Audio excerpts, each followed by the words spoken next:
Drugi letošnji večni derbi se je v Ljudskem vrtu pred okoli 8000 glavo množico končal brez zadetkov z najmanj želenih 0:0.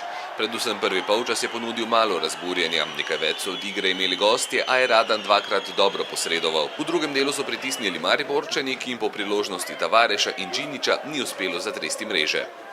Bil je v bistvu boj korekten, trd, mi smo si pripravili neke priložnosti, imeli smo, mislim po mojem okusu, mečkam premalo poguma, da bi kaznovali v bistvu Maribor. Prišli smo v Maribor po 3 točke, na koncu moramo zadovoljni biti tudi s to točko. Razdelitvijo točki A, kajti mislim, da je to realen rezultat.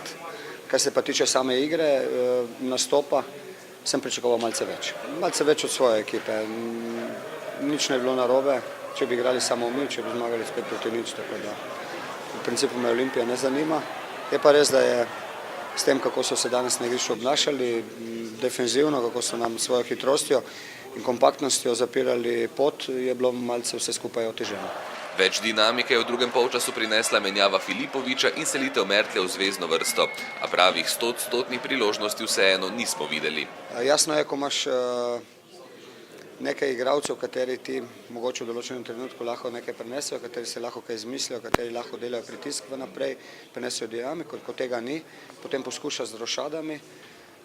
Včasih uspe neka ideja, tokrat tudi rošada ob polčasu ni prinesla tega, da bi tekmo zmagali. Pohvalo si zasluži Matej Radan, ki je med vratnicami zamenjal poškodovanega Pridigarja in z rutiniranimi obrambami dokazal, da gre za odličnega vratarja. Sem tu, da me postavijo na gol, da branim, da ne dobim gola in to.